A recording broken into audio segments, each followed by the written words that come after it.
Hello and welcome everyone. It's another edition of, you guessed it, Transform Your Relationships Live. I'm Laura Rubinstein here with the amazing Rhoberta Shaler. Hi, Rhoberta. Hi, Laura. What's up today? Well, we've got a incredible, topic, and it's a tough one. We're all dealing with the aftermath of the Vegas incident, and um, so today we're going to talk what's relevant to that: trauma, fear. How do you deal with it? hmm Yeah, that's a really big deal because if we've had trauma before, every time we see something on the news that is traumatic, we get triggered and rewounded.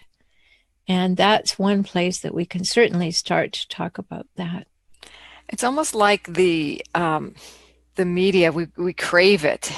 It's almost like we can't get away from it, but I feel like I have to stay away. And I almost feel guilty because I don't know every little minute detail. I don't know every, the latest numbers and everything. Where is the balance in it? Where do we lie? What is the best practice here? Well, first of all, I think you're bringing up a great point is I don't want to bury my head in the sand, but on the other hand, how much is too much? And it certainly is negative, and it's negative energy. And watching it over and over and over again is really a questionable activity. But being informed, you know, is required for living in a world with other people. So I think it's a good idea not to take a diet of it, not to be glued to the news, but do know what's going on. I was watching it. I happened to wake up in the middle of the night on Sunday night, and I knew it had happened before I went to bed. So I decided to do some critical watching of the coverage and just to see where the focus was. Was it on the facts? Was it on the recovery? Was it on the taking care of people? Was it on the ain't it awful and how could anybody do this? Where was it? And we always have to know that our news sources have to be the ones that give us balanced reporting and are not getting us into a frenzy about the ain't it awfuls, because events happen all the time, and how they're reported makes a whole lot of difference to how they trigger us emotionally. Yeah, and so it's really good to hear this because I'm thinking I need to take care of myself at the same time I need to know. So, which is my higher value? It's become taking care of myself, and I don't want to feel guilty about that because I think the answer to that, the justification or what I'm really motivated by is if I'm in a centered, balanced place, then that's what I'm rippling out. I can be more support to people who are not. And in fact, I saw a hypnosis client yesterday, and that was the first thing that came in. She's like, I have a friend who's somebody was killed. And it was just like, okay, so let's get you back to center. If I was all up in arms about it, I would have been just as frenzied and of no use to her to help her get back to some modicum of how can I deal with this? Yes, that's so true. And that's our job as people who help people. I mean, we're not supposed to get on the train and run with them in the direction of ain't it awful. Um, it's a balanced way of looking at things, and I think you did a great thing by being self-aware about your own self-care and knowing what you could handle and what not. What I did was take a critical view of how the news was reporting it, and so it wasn't getting into me from an emotional point of view. I was taking the news report apart. And again, as I said, we don't want to bury our head in the sand. There are things that are happening in our world more and more frequently, and we don't want to get scared, and we don't want to go around feeling insecure. And yet we need to be able to know what's going on so we can make good decisions. We do. And I heard you say something like there's a number of ways to look at the news, or there's a number of ways that the news is actually being reported, whether it's what help is being given, are they reliving the trauma? And, is that a good way to approach the news, almost to look at it like, think before you go to the news, what do you really want to know? Do you want to be re-traumatized, or do you just want to know a few facts about it and a little more information? Yeah, I think it's really important, Laura, because there are certain news sources that are sensational. They're going to leave open-ended questions like, are there other people just waiting to do this? And is this the way our world is going? And, leave all these open-ended things to make you feel really insecure, because then they think you're going to keep coming back to them for reassurance. And then there are more balanced news places that I was watching, which is just the facts, ma'am. This is happening. We don't know anything about this. We know this. No speculation, none of that. Putting people's fears to rest about were there other shooters and things. And yet there were other news reports that I heard of later that were saying, oh, well, there's other shooters in other hotels and it's all over Vegas. And none of that was true, but that was reported. That Right. was irresponsible because it wasn't true, and the police confirmed it wasn't true. But they were getting a lot of bang for the buck about scaring people to death, and that's not great. It's not great. It's traumatizing. So we have to really be mindful of what we watch. Is the takeaway here for me? It's like, okay, if we're going into the trauma of it, it's actually almost like they do it because they know it hooks us. But we have to know that being hooked in that way isn't particularly healthy. And I think we should explore that. And I also want to invite people to comment and let us know how you're doing and what questions you have around being traumatized and how to prevent your own trauma, especially since you weren't there, right? You weren't there. You don't have to be traumatized. You can be sympathetic, empathetic, and supportive. And so how do we really take care of ourselves, and how do we cut the cord, so to speak, to know when we've had enough? Yeah. Well, I think that question is probably easy to answer. If within yourself you're feeling agitated and you're self-aware, then you'll turn it off. You know, Yeah, but why would you do that to yourself, right? yeah, but do we care enough about ourselves? Do we have this prurient interest in what awful thing is happening to other people? Well, it's at least not happening to me. Well, that's why people buy magazines at the grocery checkout stand. It's all about, isn't it awful? Isn't it terrible? What horrible thing is happening? Why do we watch Dr. Phil or Jerry Springer or whatever? Horrible things are happening. And then we can feel, well, I'm safer, I'm superior. It doesn't happen where I live, or I have a better life or whatever.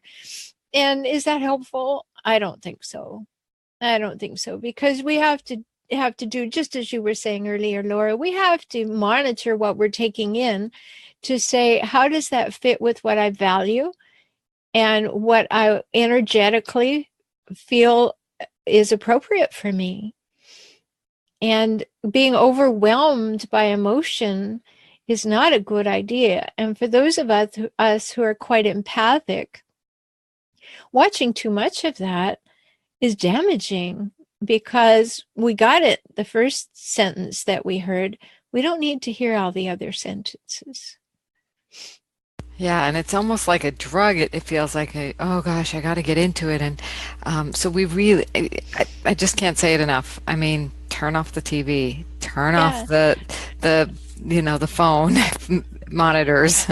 And don't call all your friends and say, ain't it awful? And have another conversation about it. Yeah. We're all aware that it happened. It is being described as the worst mass shooting in U.S. history. Some man, for whom we have no idea why, got a hold of weapons that he's not supposed to be able to get a hold of and are very difficult. He got somebody to modify them so that they would be more automatic than they actually originally were. And he blew out two windows in a hotel, knowing full well that he would be caught, and he did as much damage as he could before he shot himself. So, takeaway, there are sad, upset, deranged people who do things. We know that already. They do big things, they do small things. They may be a hijackal, they may be the meanest, most difficult person that you've ever met in your life, or they may be somebody who does something public. It's all a matter of degree, but it's not any different. And we want to keep ourselves safe emotionally by not dwelling on them, but not being in denial about them. I love that phrase, keep ourselves safe. And I think that's the next step. So we got the takeaways, and that's good to know, be in the know, not to be drowned by it. There's no good that comes from that. There's no point to it other than unless you're punishing yourself for some reason. But the next step is how do we keep ourselves safe and safe from being re-traumatized, from even getting traumatized from it.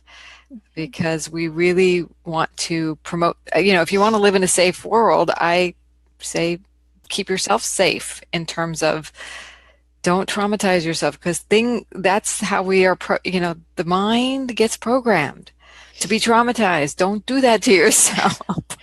Well, and sometimes it was done to us when we were young. We were Right. traumatized, and we, for many people, a lot of my clients will say, "Oh, well, that wasn't so bad." Something happened in their youth or their teens or their young life, and they'll say, "Oh, well, that wasn't that bad." They've already diminished it. They've already put it on a shelf. They're not looking at it with accurate eyes anymore. And that's not a good thing to do either.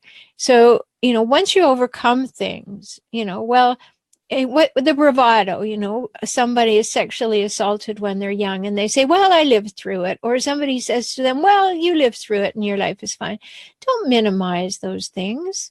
Those are traumas. Work through them and then set them aside. But don't just diminish them. Don't put them in a box, an airtight box, and whitewash them with, "Oh, well, I survived."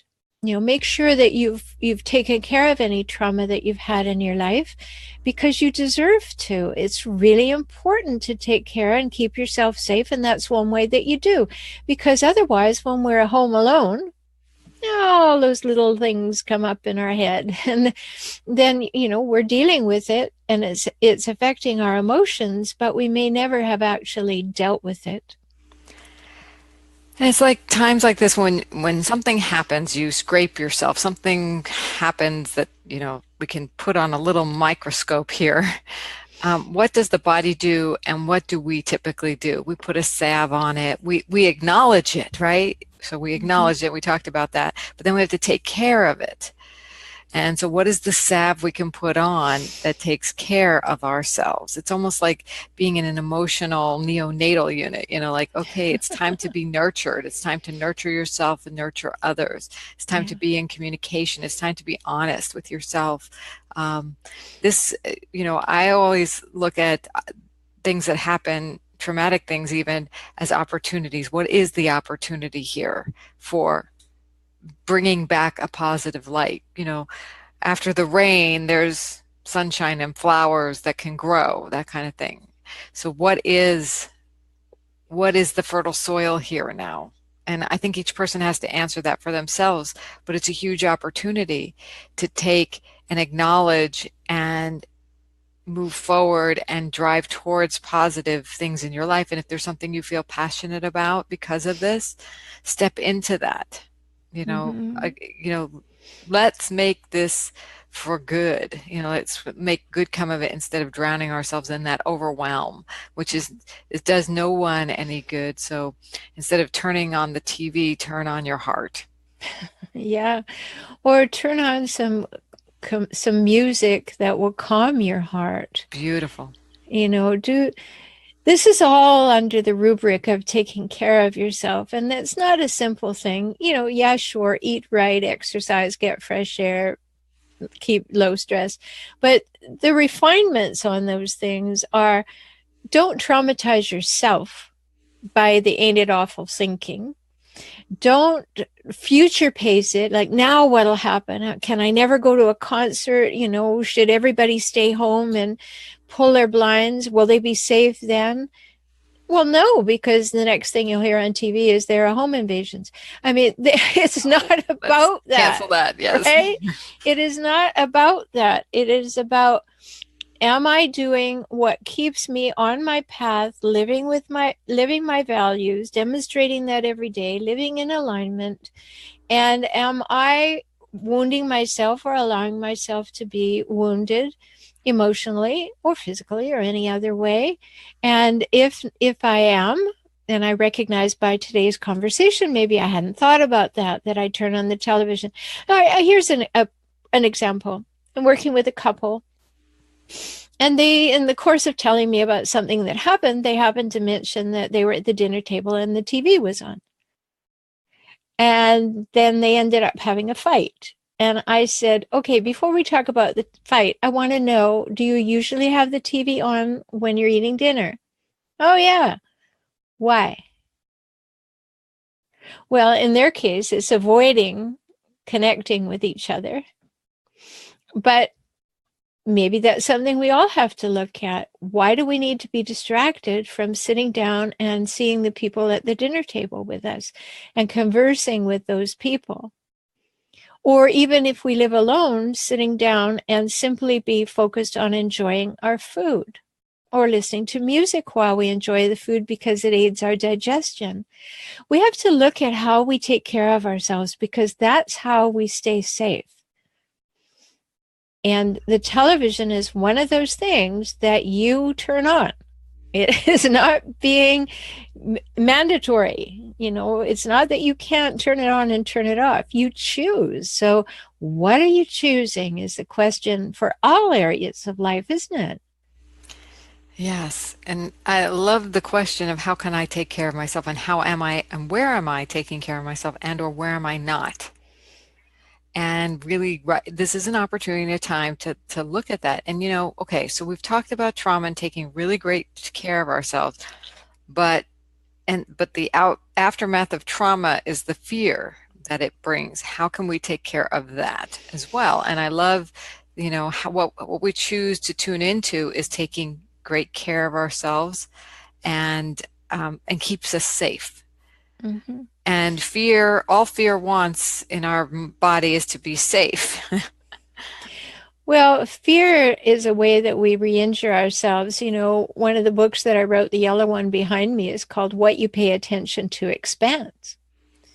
And the more attention you give something, the more real it becomes, the more you begin to embody it. And so where are you placing your fear? Is your attention, and is it on something that is fear producing? Now, again, we need a balance. We don't want to be in denial, but we also don't want to be distraught. And so it's an important balance to know when to focus on what it is we want as an outcome. Do I want to feel worse? Then I'll focus on ain't it awful? Or he done me wrong, or the world's going to hell in a handbasket. Or do I want to feel better? And I'll focus on what can I do today to make the world a better place. And I don't mean to make that sound trite and stupid and that you'd read it in some positive living magazine. It's like, where is your focus? Is it on doing your life in the best way possible? Or are you going to do it outside focused and somebody else telling you what you should pay attention to? That's a big deal because that's within your range of choice. Yes, and I think fear is a very interesting energy within us because it does guide us. Like sometimes we're afraid we're going to miss out, so we have to turn on that TV. So I think we really have to tune in. And like you said, the TV is a distraction. You want to get rid of this feeling, so you watch TV. Well, guess what? You're actually re-injuring yourself if you watch certain things on TV that are overwhelming to your senses and re-traumatizing you, right? So yeah. Well, I was looking at the lineup on. I don't have television, so I have Netflix and I have Hulu, and I was looking at the lineup of programs because I hadn't looked at Netflix for a long time, and the thought came to me: why are there so many things about murder and crime and what killers think and women in prison? And like, why are we so focused on the dark side of life? Why is that so fascinating to us? See so many wonderful things, that are uplifting and all.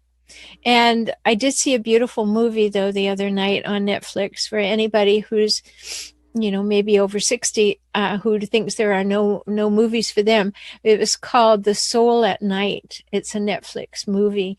I highly recommend you see it. But at any rate, we have all this fixation on what's wrong. And we're raised in so many people are raised to focus on what's wrong and what's wrong with you. I got a client the other day say to me, I finally recognized that my father would always say to me, "What's wrong with you?" It was just the way he talked to me my whole life. She said, and therefore I began to ask myself that question all the time. There must be something wrong with me because my father spoke to me that way. And he did that from a very young age, long before she had real language or she had the brain development for prefrontal lobe development to be able to have rational linear thought and be able to say to him, well, there's nothing wrong with me. Is she just accepted that? And, it was wonderful because as we've been working together, she began to see, wow, that's where it came from. I honestly believe there's something wrong with me. So we have to watch what we feed ourselves as adults. We've been fed a lot of stuff, but now it's up to us to decide what we feed ourselves. I think we could start a really good feed here on Facebook about positive shows to watch that we could feed ourselves, that if we need to be distracted, at least let's distract ourselves with some positive. Yeah. And, if you want to watch cop drama, watch something balanced like Blue Bloods, where there's wonderful real characters and wonderful family interactions and a lot of integrity. And yeah, there's crime and there's things going on, but watch what you're being fed because it's sensational. It's meant to get into your cells and rattle you up sometimes. And if you are choosing that diet, ask yourself why. Yeah. And why? And how about what do you really want? Because Yeah. when you really know what you really want, then you can make conscious choices to it. I think a lot of us are like on automatic reaction mode, and we just, okay, gotta turn on the TV, or okay, gotta check my email, or gotta, tweet something, or see what's happening on Facebook. But it's like, it's from a fear of missing out, or it's like, just I gotta distract myself with something, and it's not what do I want? Okay, I want to get rid of this feeling. Okay, how can I do that in a positive way? Or what is this feeling anyway? What if we spent like a half a second with that feeling? Ooh, what might we? Yeah. And what if we spent a half a second with ourselves, which is what you're advocating, is that take away the distractions and actually go within and see what's up. Many people are distracting themselves all the time because they don't want to know what's up inside. They're kind of afraid of self-evaluation or self-reflection or awareness. Like if I ever stop and think about it, I'll traumatize myself. Or if I ever stop and think about it, I'll beat myself up because I know I'm not doing what I ought to be doing. Or if I ever stop and think, I'll hurt and I don't want to. So I just keep running as fast as I can. And I really, really, really invite you to stop doing that because it's changing your health, it's changing your life, it's changing your relationships. And that's not good. That's not healthy for you. Things could be And improved. it may seem very scary or awkward or uncomfortable to do it, but my guess is yes, it'll be a little, but it's not going to be anywhere near what you think it's going to be. It's actually going to Right. be better, way better than you think. So you may be bored at first, you may be antsy at first, you may think things you don't like, but with enough time, practice, and, openness to it, things can transform. Insights can be had. Yeah. And you can start simply just grab a book, a journal of some kind that you'd like to keep to yourself, and just make yourself sit for 10 minutes and answer the question, what am I feeling right now? Mhm. Right? And if you come up with something, then say, and what's under that? And what's under that? And what's under that? And just follow that through and write it down. Or if you don't like to write things down, think it through, right? But don't get up for 10 minutes. Just let me spend 10 minutes or 5 minutes if that's all you can do. But just, okay, what am I really feeling right now? Because being honest with ourselves and not glossing it over or shutting it down is the beginning of wisdom. And I do a wonderful process with people called soul collage. I've never talked about it You on this do. show, but it's Yeah. really appropriate now. And based upon what you're saying, if you don't have words, sometimes images can help reflect back to you. You might see an image and it repels you, or it strikes you and calls to you in some way. Tear it out, put it on glue it on a piece of paper, um, and let it speak to you. Yeah. It will speak to you. And I've done the process with you, and it's so valuable because once you have a bunch of images and you give yourself some time to just sit and maybe ask yourself a question, see what arises and see where it is in the images, and then you end up creating a little piece of art that really speaks to you. And that's well worth spending time with yourself to do that, you know? So it doesn't have to be journaling. It could be visuals. It could just be breathing and feeling for a few minutes a day, a few Mm-hmm. seconds a day. Don't give yourself too much pressure. Start somewhere and give this gift of healing and peace and connection, because that's what our world needs. And the more of us who are doing this, taking time to slow down just a minute to feel, to acknowledge, to focus in on what we want, the better energy we're creating for our world and for our families, our communities, and our souls. Mm-hmm. And, if we have better souls, things like what we saw in Vegas might not happen as much. Well, maybe, maybe. There's always going to be people who have psychotic breaks. There are always going to be people who have had such trauma in their lives that they don't know what to do with it except to outwardly express it in horrific ways. However, we can't live in fear about that happening. We have a life to live, and we want to live it as consciously as possible. So think about what you can do. Certainly what you're suggesting, Laura, all great stuff. On the other hand, it might just be turning off the television. It might be, What a concept. yeah, I'm not going to read the headlines in the magazines at the checkout place in the grocery store. Um, I am not going to believe everything I hear or read as gospel.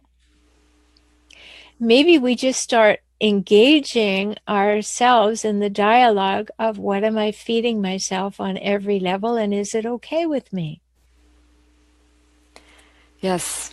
And as we each take this on, hopefully that ripples out. Other people get a sense of the calmness, or, not the re-traumatization. Let's not re-traumatize our friends either, right?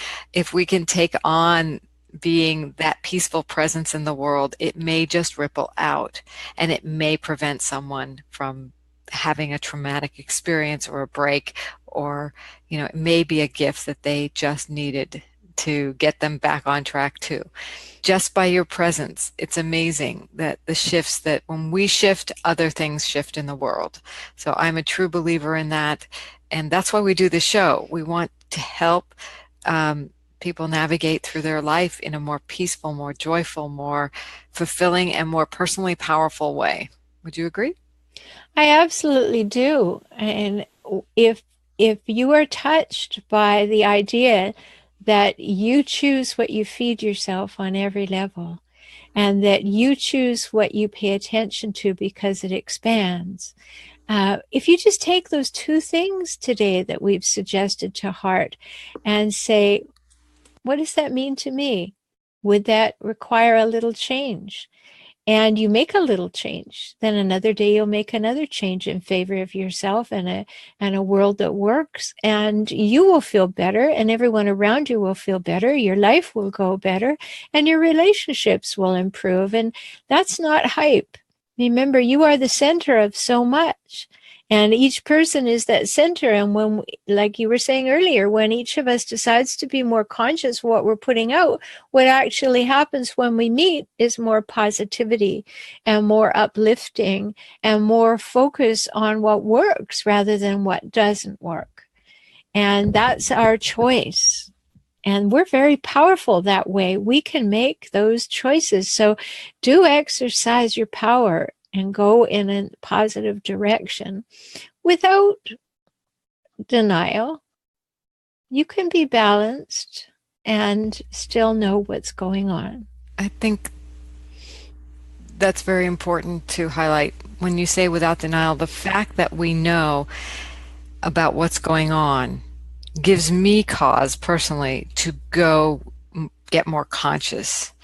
How can I add more peace in my personal life, in my personal being? Where are the areas I'm traumatizing myself? That is the opposite of denial. So to actually forge through in the positive, it is acknowledging that something needs to shift, and it needs to shift into the peaceful, more conscious, more joyful, more loving space. And I will be the first one to do that. And I invite you all to join in this conscious creation of love and peace, starting right here, starting with what you choose to watch tonight on TV.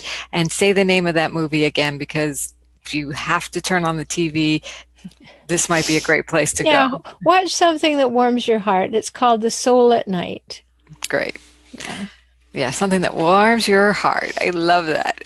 Why not? Let's use this time to move us into that consciously, because because we are not in denial, because we know what we want. And gosh darn it, I'm standing for it.